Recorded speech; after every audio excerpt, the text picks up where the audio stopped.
ಅವರ ಒಂದು personal life ಏನಿದೆ ಅದನ್ನು ನಾವು ಈ ಪುಸ್ತಕದಲ್ಲಿ ನೋಡ್ಬೋದು. ಅಷ್ಟೇ ಅಲ್ಲದೆ ಅವರ ಬಿಸ್ನೆಸ್ ಲೈಫ್ ಕೂಡ, ಅವರು ಹೇಗೆ ಒಂದು ಕಂಪನಿಯನ್ನು ಬೆಳೆಸಿದ್ರು, ಅವರಿಗೆ ಬಂದಂತಹ ಚಾಲೆಂಜಸ್ ಏನು, ಅದನ್ನೆಲ್ಲ ಹೇಗೆ ಅವರು ಓವರ್ಕಮ್ ಮಾಡಿ ಇವತ್ತು ಇಂತಹ ಪ್ರಾಡಕ್ಟ್ಸ್ ಏನಿದೆ ಅಂದರೆ ಅಲ್ಲಿವರೆಗೂ ನೋಡದೇ ಇರುವಂತಹ ಒಂದು ಡಿಸೈನ್ ಮತ್ತು ಯೂಸ್ ಆಗುವಂತಹ ಪ್ರಾಡಕ್ಟ್ಸ್ನ ಅವರು ಮಾಡಿ ತೋರಿಸಿದ್ರು.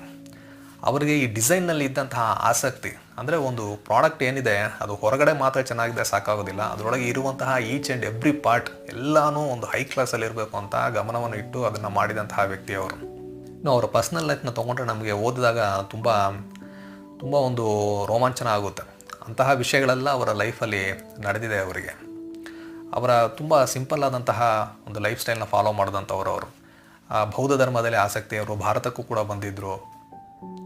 ಹಾಗೂ ಅವರ ರೂಮ್ನ ನೋಡಿದ್ರೆ ನೀವು ಅಷ್ಟು ದೊಡ್ಡ ಶ್ರೀಮಂತರಾಗಿದ್ರೂ ಆ ರೂಮ್ನಲ್ಲಿ ಫರ್ನಿಚರ್ ಅನ್ನೋದೇ ಇರ್ತಾ ಇರಲಿಲ್ಲ.